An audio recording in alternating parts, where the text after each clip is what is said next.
Hello दोस्तों, आप सभी को नमस्कार। कैसे हो? सब बढ़िया हो? तो आज आपको बीएसटीसी एवं सीएटी के लिए परीक्षा महत्वपूर्ण प्रश्न लेकर आए हैं जो 50 एमसीक्यू हैं, जो सभी परीक्षा में आई हुई है, पिछली परीक्षाओं में पीवाईक्यू हैं। तो आज इस क्लास को पूरा देखिएगा और एवं इस वीडियो को लाइक कीजिएगा नए हो तो चलो हम शुरू करते हैं पहला प्रश्न से। कि पहला प्रश्न है आपका कि शुरू करते हैं। ओके, हाँ। तो पहला प्रश्न है कि निम्नलिखित में से बारे में सत्य कथन पूछ रहा है इसमें। तो सत्य है क्या? राजस्थान का कुल क्षेत्रफल 1,32,140 वर्ग मील। हाँ, ये सत्य है। तो इसमें क्या पूछा है? वर्ग मील में पूछा है। वर्ग क्षेत्रफल में पूछे तो कितना है? 1,32,239 है ना। और वर्ग मील में पूछे तो 140 है ना लास्ट में। तो ये सत्य है। और दूसरा, राजस्थान का कुल क्षेत्रफल भारत के कुल क्षेत्रफल का 10.43% है। ये भी क्या है? सत्य है। ओके। और राजस्थान का श्रीलंका से 5 गुना, ये सत्य है। श्रीलंका से 4 गुना बड़ा है, यह असत्य है। तो तीसरा क्या है? असत्य है। पहला सत्य है, दूसरा सत्य, तीसरा असत्य है। और राजस्थान में कर्क रेखा की लंबाई 26 किलोमीटर है, ये भी सत्य है। कर्क रेखा कितने जिलों से गुजरती है? तो दोस्तों 2 जिलों से, बांसवाड़ा एवं डूंगरपुर। बांसवाड़ा एवं डूंगरपुर सबसे ज्यादा तो बांसवाड़ा में आती है ना। तो एक, दो और 4 सही है। तो कौन सा आ जाएगा? पर बी आप आंसर सही होता है। 1, 2 और 4 सही है। आजकल परीक्षा में ऐसे ही प्रश्न पूछते हैं दोस्तों। ऐसे ही परीक्षा में आते हैं, खतन वाले, सही खतन है या बिल खतन है, ऐसे ही प्रश्न आते हैं। तो ये परीक्षा में आई हुई प्रश्न है, इनको बढ़िया एकदम बढ़िया याद कर लेना। और आपके सामने दूसरा प्रश्न है कि गोडवार प्रदेश किस बेसिन को कहते हैं? दोस्तों गोडवार प्रदेश किस बेसिन को कहते हैं? तो दोस्तों लूणी बेसिन को क्या बोलते हैं? गोडवार गोडवार बेसिन बोलते हैं। गोडवार बेसिन का इसको बोलते हैं लूणी बेसिन को। ओके, हाँ, जरूर याद रखना। अगला प्रश्न है कि झालावाड़ और बांसवाड़ा जिले में किस जलवायु खंड में सम्मिलित है? झालावाड़ और बांसवाड़ा किस जलवायु खंड में सम्मिलित है दोस्तों? तो क्या आ जाएगा? अति आर्द्र। अति आर्द्र में। तो कैसे अति आर्द्र में ज्यादा बरसात होती है? तो पूछे कि प्रश्न पूछे कि सबसे राजस्थान में सबसे सर्वाधिक वर्षा किस स्थान पे होती है? स्थान आ जाए परीक्षा में, माउंट आबू करना है। जरूर याद रखना दोस्तों। स्थान आजकल इसमें एक घंटे निकलता है। तो स्थान पूछे तो माउंट आबू करना है, और जिला पूछे तो झालावाड़ करना है। सर्वाधिक वर्षा वाला जिला तो झालावाड़ है। सर्वाधिक वर्षा वाला जिला कौन सा है? झालावाड़ है। और सर्वाधिक वर्षा वाला स्थान पूछे तो माउंट आबू करना है, माउंट आबू। और अब जरूर याद रखना, माउंट आबू का नाम बदल कर क्या रख दिया गया है? तो दोस्तों आबूराज। अभी न्यू करंट का प्रश्न है, प्रश्न आ सकता है जरूर 100%। तो अब माउंट आबू का नाम बदलकर क्या रखा गया है? आबूराज रखा गया है। तो आपका सही आंसर 3 हो जाएगा इसमें। कैसे? सर्वाधिक अतियादर है, अतियादर। ओके, जलाल और बांसवाड़ा जिले में। अगला प्रश्न है, कंवर सेन लिफ्ट नहर किस शहर को पानी उपलब्ध करा रही है? दोस्तों कंवर सेन का मतलब इंदिरा गांधी नहर का ही नाम कंवर सेन रखा गया है। ओके, तो क्या है? किस शहर को पानी उपलब्ध करा रही है? तो गंगानगर, हनुमानगढ़, बीकानेर को, है ना। और तो इसमें क्या जाएगा? बीकानेर। क्या जाएगा? बीकानेर। इसमें कि 3 आर का आंसर सही हो जाएगा। हाँ। अगला प्रश्न है कि राजस्थान का एकमात्र स्थलीय पिंड उल्कापिंडी, राजस्थान का एकमात्र उल्कापिंडी एआईसी स्थित कहाँ पर है? दोस्तों रामगढ़ में है। हाँ, इसमें भी रामगढ़ तीनों में है, लेकिन अलवर में नहीं है, झुंझुनू में नहीं है, 12 में है। रामगढ़ और 12 में। रामगढ़ कहाँ पर है? 12 में। तो इसका आपका आंसर 4 सही हो जाएगा। ओके, हाँ। अगला प्रश्न है, कौन सा मैदान माही तथा उसकी सहायक नदियों द्वारा प्रभावित होता है? दोस्तों माही नदी कहाँ पर बहती है? बांसवाड़ा, प्रतापगढ़ और डूंगरपुर। बांसवाड़ा, प्रतापगढ़ और डूंगरपुर 3 जिलों से बहती है। तो कैसा होता है वो? छप्पर का मैदान किसे बोलते हैं? तो दोस्तों बांसवाड़ा एवं प्रतापगढ़ के छप्पर गांव में यह पानी क्या कराती है? उपलब्ध कराती है, इसलिए इसको क्या बोलते हैं? छप्पर का मैदान बोलते हैं। तो आपका ये आंसर सही हो जाएगा। ओके, हाँ। अगला प्रश्न है, राजस्थान में पलाश के वन कौन से जिले में पाए जाते हैं? दोस्तों पलाश के वन पूछे तो कौन से जिले में पाए जाते हैं पलाश के वन? तो अलवर में, अजमेर में, अलवर अजमेर और उदयपुर और राजसमंद में कहाँ पाए जाते हैं पलाश के वन?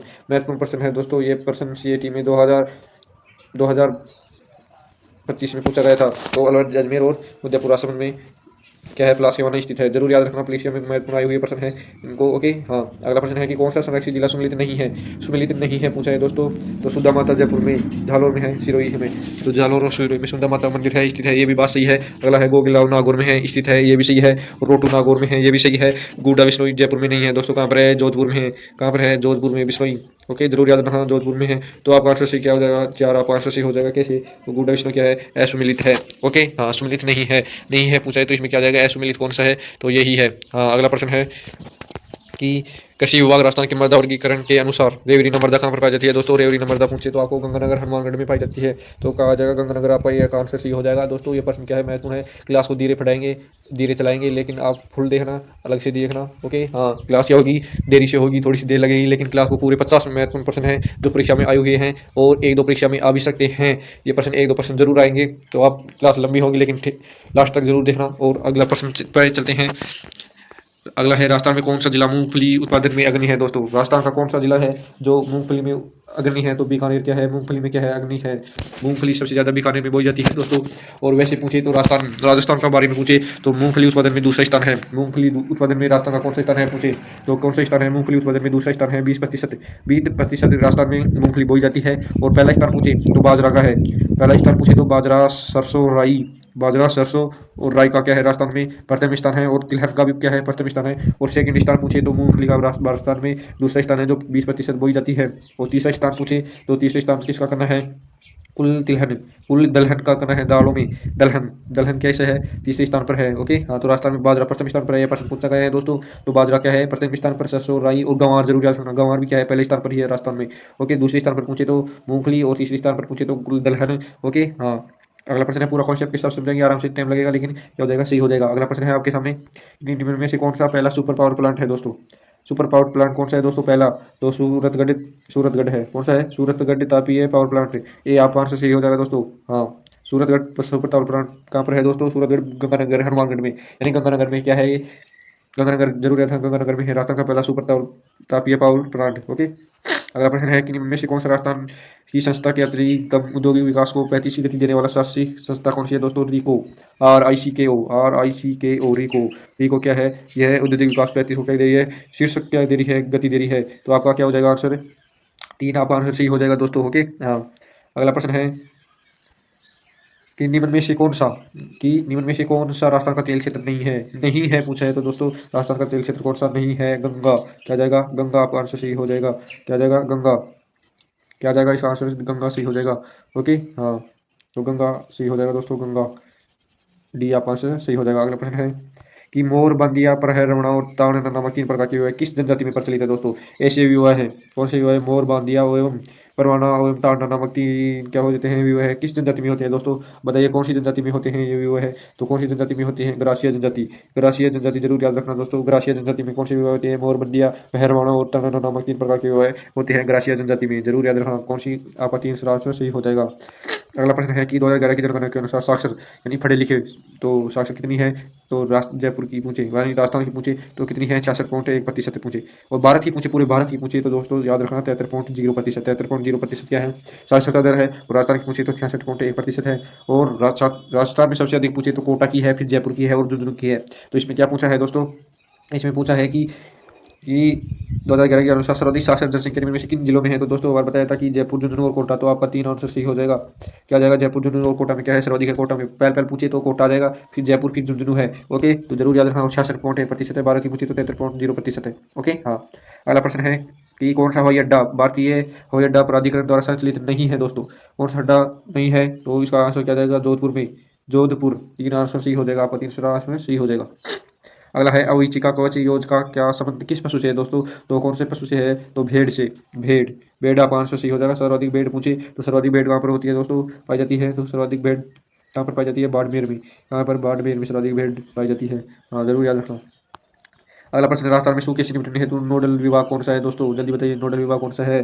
हाँ, बताइए बताइए, आपदा प्रबंधन एवं राहत विभाग कौन सा है, आपदा प्रबंधन एवं राहत विभाग, बी आपका आंसर सही हो जाएगा। ओके हाँ, अगला प्रश्न है कि पुरातत्व की नील रत्न बनर्जी कौन सा है, नील रत्न बनर्जी और कैलाशनाथ दीक्षित किस पुरातत्वीय स्थल से उत्खनन से संबंधित है दोस्तों, जल्दी बताइए कौन सी स्थल से संबंधित है। बताइए दोस्तों कौन सी स्थल से संबंधित है, आहड़ सभ्यता से, आहड़ सभ्यता से, तो भी आप आंसर सही हो जाएगा। हाँ, अगला प्रश्न है कि द्वितीय शाखा किस समय है, कौन सी शाखा द्वितीय शाखा हुआ था, कब हुआ था दोस्तों, द्वितीय शाखा नहीं, चित्तौड़गढ़ में कितने शाखे हुए थे, तो जरूर याद रखना, चित्तौड़गढ़ में 3 शाखे हुए थे दोस्तों, कितने शाखे हुए थे, 3 शाखे हुए थे। पहला शाखा कब हुआ था, तो 1303 में, 1303 में हुआ था। तो आक्रमण किसने किया था, तो एक खिलजी का मतलब पता है ना, अलाउद्दीन खिलजी दूसरा आक्रमण किया था। दूसरा हुआ था कब हुआ था, 1534-35 में, कब हुआ था, 1534-35 में हुआ था। तो इसने इस पर आक्रमण किसने किया था, तो बहादुर सिंह ने, किसने किया था, बहादुर सिंह ने। ओके, और तीसरा कब हुआ था दोस्तों, तीसरा हुआ था 1567-68 में, 1567-68 में जिसने किसने किया था, अकबर ने किया था। और महाराणा प्रताप का पिताजी था कौन, उदय सिंह, जिस पर किया था। ओके, तो जरूर याद रखना, इस प्रश्न में पूछा है, जो क्या पूछा है कि चित्तौड़गढ़ पर किसने आक्रमण किया था, किस शाखा के समय, द्वितीय शाखा के समय। तो पहले शाखा के समय तो किसने, कब हुआ था, 1301 में हुआ था, अलाउद्दीन खिलजी ने किया था। और दूसरा शाखा मुझे 1534-35 में हुआ था, बहादुर सिंह ने। कब हुआ था, बहादुर सिंह ने किया था दोस्तों, इसमें 3 आंसर सही हो जाएगा, बहादुर सिंह ने किया था। ओके हाँ, बहादुर सिंह ने किया था, बहादुर सिंह, बहादुर सिंह। ओके, जरूर याद रखना, 3 शाखे हुए थे 1303 में। पहला शाखा हुआ था, अलाउद्दीन खिलजी ने क्या किया था, आक्रमण किया था चित्तौड़गढ़ पर। दूसरा शाखा 1534-35 में हुआ था, तो बहादुर सिंह था। और 1567 पूछे तो 68 पूछे तो अकबर ने किया था। हाँ, जरूर याद रखना। तो आपका इसमें तीसरा आंसर सही हो जाएगा दोस्तों, कौन सा आंसर सही हो जाएगा, तीसरा आंसर सही हो जाएगा, जरूर याद रखना। ओके हाँ, अगला प्रश्न पे चलते हैं, चैम्बर ऑफ ऑपरेशन का प्रथम चांसलर कौन था दोस्तों, जल्दी बताइए। हाँ, कौन था? गंगा सिंह ही था। कौन था? गंगा सिंह। आपका डी आंसर सही हो जाएगा। अगला प्रश्न है, मराठा विजय का प्रतीक सरगासुली का निर्माण किसने करवाया था दोस्तों? सरगासुली का अन्य नाम क्या है? ईसर लाट। क्या नाम है? ईसर लाट। सरगासुली का अन्य नाम क्या है? ईसर लाट। क्या नाम है दोस्तों? ईसर लाट। इसका निर्माण किसने करवाया था? ईश्वरी सिंह ने। किसने करवाया था? ईश्वरी सिंह ने करवाया था। इसका नाम ईश्वरी सिंह ने। ईश्वरी सिंह ने इसका क्या करवाया था? निर्माण करवाया था। ये कहाँ पर है? जयपुर में है। कहाँ पर है? जयपुर में। कहाँ पर है दोस्तों? जयपुर में है। इसको क्या बोलते हैं? ईश्वरी सिंह ने इसका क्या करवाया था निर्माण? इसको सरगासुली भी बोलते हैं और ईसर लाट भी बोलते हैं दोस्तों। हाँ, तो जरूर याद रखना। हाँ, मराठा विजय सरगासुली का निर्माण ईश्वरी सिंह ने करवाया था। ईसर लाट भी आ जाए तो ईश्वरी सिंह ही करना है। ओके, जयपुर का सही। हाँ, अगला प्रश्न है कि डूंगरपुर राजा में गुहिल वंश का राजवंश का संस्थापक कौन था दोस्तों? जल्दी बताइए। गुहिल वंश का उदय सिंह कौन था? उदय सिंह का आपका डी आंसर सही हो जाएगा। तो दोस्तों पूरे लास्ट तक देखना, क्लास को लेट होगी लेकिन बढ़िया होगी। एक नंबर क्लास के प्रश्न बाहर नहीं जाएंगे, आराम से पढ़ना। ओके। हाँ, तो अगला प्रश्न आपके हैं कि किस विदेशी यात्री ने गुर्जर प्रतिहार राजवंश को सैन्य शक्ति एवं समृद्धि का उल्लेख किया है दोस्तों? किसने किया था? तो सुलेमान ने किया था दोस्तों। किसने किया था? सुलेमान ने। डी आप आंसर सही हो जाएगा। हाँ, अगला प्रश्न है कि अजमेर का पराक्रमी चौहान शासकों ने जिसने दिल्ली पर विजय प्राप्त करे उसे अपने साम्राज्य में शामिल कर लिया था दोस्तों? कौन है? तो विग्रहराज चतुर्थ वो है। विग्रहराज कहाँ पर है? अजमेर का राजा था दोस्तों। कौन सा है? अजमेर का राजा था। अजमेर। ओके। हाँ, जरूर याद रखना। तो आपको कोई प्रश्न महत्वपूर्ण होगा उसको मैं बता दूंगा, क्वेश्चन के साथ समझा दूंगा पूरा, है ना। और कोई कोई महत्वपूर्ण नहीं है तो उसको ऐसे उत्तर बता के बताता हूँ, और ज़्यादा ही महत्वपूर्ण है तो उसको पूरा कॉन्सेप्ट के साथ समझाता हूँ। तो अगला प्रश्न है कि 26वां है कि दादूपंत की मुख्य गद्दी कहाँ पर स्थित है दोस्तों? दादूपंत थे। कौन है? दादू दयाल जी ने क्या किया था? संस्थापक था। और इसकी मुख्य पीठ पूछे, मुख्य गद्दी आप मुख्य पीठ पूछे तो नरेना है। नरेना कहाँ पर है? जयपुर में है। ओके, जरूर याद रखना, नरेना जयपुर में है। दादूपंत दादू दयाल जी। दादू दयाल जी ने स्तुत किया था। तो दादू दयाल जी को क्या बोलते हैं? राजस्थान का कबीर। क्या बोलते हैं दोस्तों? राजस्थान का कबीर भी बोलते हैं दादू दयाल जी को। राजस्थान का कबीर, राजस्थान का कबीर बोलते हैं। जरूर याद रखना। पूरा बढ़िया मोस्ट प्रश्न आते हैं, इसको मैं समझा देता हूँ, है ना। तो अगला प्रश्न है कि 1942 में सत्याग्रही को जोधपुर जेल में भूख हड़ताल के दौरान मृत्यु हो गई थी। किसकी हो गई थी दोस्तों? तो आपका ए आंसर सही हो जाएगा। विश्व लाल शर्मा यानी बाल मुकुंद बिस्वा की हुई थी, है ना। अगला प्रश्न है कि देशी रियासत जो 25 मार्च 1948 को गठित संयुक्त राष्ट्र का हिस्सा नहीं थी दोस्तों? 25 मार्च को 1948 को कौन सी संयुक्त राष्ट्र का हिस्सा नहीं थी? तो दोस्तों उदयपुर रियासत क्या नहीं थी? इसका हिस्सा नहीं थी, है ना। तो अगला प्रश्न है कि बीकानेर लोक परिषद, बीकानेर लोक परिषद, बीकानेर लोक परिषद की स्थापना 19 सदी में किस शहर में हुई थी? तो दोस्तों कलकत्ता में। कलकत्ता आपका आंसर सही हो जाएगा। कलकत्ता में क्या हुई थी? बीकानेर लोक परिषद की स्थापना 1937 में हुई थी। कलकत्ता या कोलकाता भी बोलते हैं इसको, ना। हाँ, जरूर याद रखना। हाँ, अगला प्रश्न है कि भक्त आंदोलन के प्रवर्तक कौन थे दोस्तों? भक्त आंदोलन के प्रवर्तक कौन थे? तो दोस्तों गोविंद गुरु, गुरु गोविंद भी बोल सकते हैं। गुरु गोविंद, गुरु गोविंद क्या थे? भक्त आंदोलन के क्या थे? प्रवर्तक। गोविंद। अगला अगला प्रश्न है कि नेजा जमा रखिया किस स्थानीय लोक देवताओं से संबंधित है दोस्तों? कौन से देवता से हैं? रामदेव जी से। रामदेव जी क्या है? एक महत्वपूर्ण लोक देवता है, इसको जरूर याद रखना दोस्तों। हाँ, तो नेजा जमा और रखिया कौन से स्थानीय लोक देवता से है? तो रामदेव जी आपका आंसर सही हो जाएगा, है ना। हाँ, अगला प्रश्न है कि निम्नलिखित में से कौन सा दुर्ग कोसवर्धन दुर्ग के नाम से भी जाना जाता है दोस्तों? तो कोसवर्धन दुर्ग भी बोलते हैं इसको। तो कहाँ पर है? शेरगढ़ दुर्ग। शेरगढ़ दुर्ग भी कितने हैं? 2 है राजस्थान में। राजस्थान में शेरगढ़ दुर्ग पूछे तो कितने हैं? 2 है। एक 12 में है, एक कहाँ पर है? 12 में है, और एक कहाँ पर है? धौलपुर में है। कहाँ पर है? धौलपुर में है, जरूर याद रखना। और इस कोसवर्धन दुर्ग पूछे तो कहाँ पर है? 12 में। कोसवर्धन दुर्ग पूछे तो 12 में है। और शेरगढ़ अभ्यारण्य भी है यहाँ पर। कौन सा अभ्यारण्य है? शेरगढ़ अभ्यारण्य, अभ्यारण्य है। ओके, जरूर याद रखना। शेरगढ़ अभ्यारण्य भी है और शेरगढ़ दुर्ग भी है, वो 12 में है दोस्तों। कोसवर्धन दुर्ग के नाम से जाना जाता है इसे। कौन सा दुर्ग है जिसे कोसवर्धन दुर्ग के नाम से जाना जाता है? तो कौन सा है? शेरगढ़ दुर्ग है। और अभ्यारण्य, शेरगढ़ अभ्यारण्य को क्या बोलते हैं? सांपों की शरण स्थली किस अभ्यारण्य को कहते हैं? तो दोस्तों शेरगढ़ अभ्यारण्य को सांपों की शरण स्थली भी कहा जाता है, जरूर याद रखना। और इसने किसका निर्माण करवाया था दोस्तों? शेरशाह सूरी ने। शेरशाह सूरी ने धौलपुर का कौन सा है? धौलपुर का कौन सा है? शेरगढ़, जिसका नाम किस लिए पड़ा? तो शेरगढ़ ने इसका, शेरशाह सूरी ने इसका निर्माण करवाया था धौलपुर के शेरगढ़ का, इसलिए शेरगढ़ ने इसका नाम पड़ा। और एक 12 में भी है शेरगढ़, जरूर याद रखना, भी आपका आंसर सही हो जाएगा, है ना। अगला प्रश्न है कि डूंगरपुर के निकट कौन सी है? कौन सी बावड़ी है दोस्तों? नौलखा बावड़ी, जरूर याद रखना। नौलखा बावड़ी, जिसका निर्माण किसने करवाया था? इसमें ऐसे पूछ रहा है कि तो कौन सा डूंगरपुर का राजा कौन था? आस्करण। कौन था? डूंगरपुर का राजा आस्करण था, जिसकी पत्नी कौन थी? प्रेमल देवी। जिसकी पत्नी कौन थी? पत्नी पत्नी कौन थी? प्रेमल देवी। तो भी आप आंसर सही हो जाएगा दोस्तों। प्रेमल देवी ने क्या करवाया था? नौलखा बावड़ी का निर्माण करवाया था। डूंगरपुर के राजा कौन था? आस्करण था, जिसकी पत्नी प्रेमल देवी ने इसका निर्माण करवाया था, जरूर याद रखना। ओके। अगला प्रश्न है कि पटवा की हवेली का निर्माण किसने करवाया था दोस्तों? पटवा की हवेली का निर्माण किसने करवाया था? तो पटवा की हवेली का निर्माण गुमान चंद ने करवाया था। डी आपका आंसर सही हो जाएगा। गुमान चंद ने पटवा की हवेली का निर्माण करवाया था दोस्तों। किसने करवाया था पटवा की हवेली का निर्माण? तो गुमान चंद ने पटवा की हवेली का निर्माण करवाया था। और पूछे तो सालिम सिंह की हवेली कहाँ पर है? सालिम सिंह ने ही निर्माण करवाया था। तो सालिम सिंह की हवेली पूछी तो अजमेर कहाँ पर है? जैसलमेर में है। जोरावर मल की भी कहाँ पर है? जैसलमेर में। नतमल की हवेली लीला और उसने करवाया था निर्माण, तो जिसका जैसलमेर में ही है। गुमान चंद की पटवा की हवेली कहाँ पर है? जैसलमेर में ही है। हाँ, अगला प्रश्न है कि मेवाड़ राजघराने के अंत्येष्टि स्थल कौन सा है दोस्तों? अंत्येष्टि स्थल या छतरी भी बोल सकते हैं, छतरी। हाँ, जरूर याद रखना दोस्तों, ये महत्वपूर्ण है। माँ सतिया कहाँ की है? महासतिया कौन सी है? तो दोस्तों महासतिया क्या है? मेवाड़ राज्य घराने की क्या है? अंत्येष्टि स्थल या क्षत्रिय भी महासतिया बोलते हैं। ओके हाँ, तो ये आप आंसर सही हो जाएगा। और पूछे तो गेट और की क्षत्रिय कहाँ पर है? तो गेट और की क्षत्रिय पूछे तो आपका क्या करना है? जयपुर। क्या करना है? जयपुर करना है। और कागा की क्षत्रिय पूछे तो जोधपुर करना है। कागा की क्षत्रिय कहाँ पर है? तो जोधपुर करना है। जोधपुर जरूर जरूर याद रखना दोस्तों, कागा की क्षत्रिय पूछा गया है। और बड़ा बाकी पूछे तो जैसलमेर करना है। क्या करना है? जैसलमेर। आपको कोई भी महत्वपूर्ण प्रश्न मिलता है तो मैं आपको इस कॉन्सेप्ट के साथ समझा देता हूँ। ओके हाँ, तो कॉन्सेप्ट के साथ समझा देता हूँ, कोई टेंशन नहीं है। और पूरा कोई महत्वपूर्ण प्रश्न नहीं हुआ ऐसे ये परीक्षा में आई हुई है प्रश्न है दोस्तों, जरूर याद रखना, आराम से समझाएंगे लेकिन लास्ट तक जरूर देखना क्लास को। हाँ, तो पहुंचा क्या है कि मेवाड़ की पूछा है तो महासती आप आंसर सही हो जाएगा कि कहाँ पर है? मेवाड़ में उदयपुर में है और आहड़ नदी के किनारे स्थित है दोस्तों। कौन सी नदी है? पूछ सकता है कि आहड़ नदी के कौन सी किनारे है? तो महासतिया यानी राजघराना। ओके, जरूर याद रखना, मेवाड़ की है ये। उदयपुर की पूछे तो गेटोर, कागा की पूछे तो जोधपुर और बड़ाबा की पूछे तो जैसलमेर, है ना। हाँ, अगला है कौन सा सुमेलित नहीं है दोस्तों? ये प्रश्न आज ऐसे पूछे है कि कौन सा सुमेलित नहीं है, तो सुमेलित कौन सा नहीं है? तो दोस्तों 400 मंदिर यही नहीं है, मंदिरों के सामने पूछा है तो ये नहीं है 400 ये सुमेलित नहीं है। काड़ा गोरो बेरो उत्सव माधोपुर में ये सही है। विजयसर माता का मंदिर बूंदी में है, ये भी सही है। तो नौ माता मंदिर बिलोड़ा में, ये भी सही है। तो आपका आंसर क्या हो जाएगा? एक आपका आंसर सही हो जाएगा, 400 चूरू में नहीं है। ओके हाँ, अगला प्रश्न है कि ख्वाजा मोइनुद्दीन चिश्ती की दरगाह अजमेर का निर्माण। पहले प्रश्न पूछा था कि ये भी इसमें आया हुआ प्रश्न है, 2-3 बार पूछा गया है लेकिन ऐसे नहीं पूछा गया था। ये पहले पूछा गया था कि ख्वाजा मोइनुद्दीन चिश्ती की दरगाह अजमेर के कहाँ पर है? तो ऑप्शन में आता था अजमेर, अजमेर करना होता था। लेकिन अब इसमें प्रश्न में क्या पूछा है कि दरगाह है अजमेर का निर्माण किसने करवाया? तो इसमें क्या पूछा है? अजमेर में है, मोइनुद्दीन चिश्ती की दरगाह कहाँ पर है? अजमेर में है, लेकिन इसका निर्माण किसने करवाया था दोस्तों? ऐसे पूछा है। तो क्या करना है? इसका निर्माण किसने करवाया था? तो इल्तुतमिश ने। किसने करवाया था? इल्तुतमिश ने। जरूर याद रखना दोस्तों, ये महत्वपूर्ण प्रश्न है, इंपॉर्टेंट प्रश्न है, तो जरूर याद रखना किसने करवाया था? इल्तुतमिश ने। पहले प्रश्न पूछता था कि ख्वाजा मोइनुद्दीन चिश्ती की दरगाह कहाँ पर है? तो अजमेर करते थे दोस्तों, अजमेर कर देते थे। तो लेकिन अब इसमें प्रश्न घुमा के पूछा है कहाँ पर स्थित है, जिसने निर्माण किसने करवाया था? तो इल्तुतमिश ने इसका निर्माण करवाया था।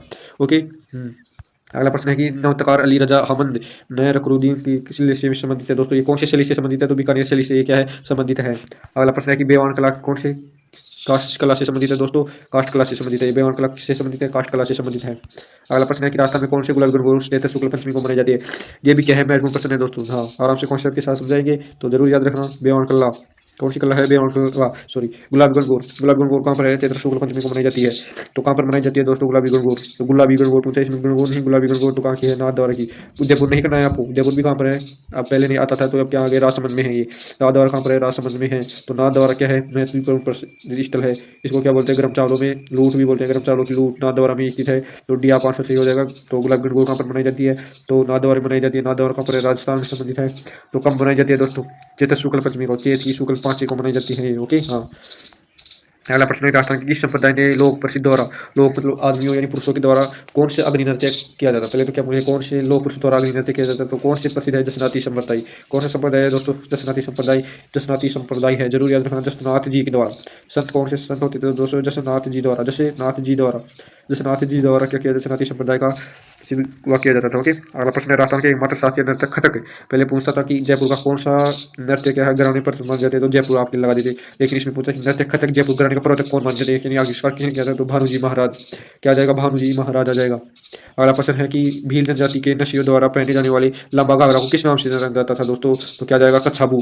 आप आंसर क्या जाएगा? कच्छाबू बोलते हैं उसे, क्या बोलते हैं? कच्छाबू। जरूर याद रखना, भील जनजातियों द्वारा पहने जाने वाली घाघरा लंबा घाघरा को क्या बोलते हैं? तो कच्छाबू बोलते हैं, जरूर याद रखना। अगला प्रश्न है गोखरू।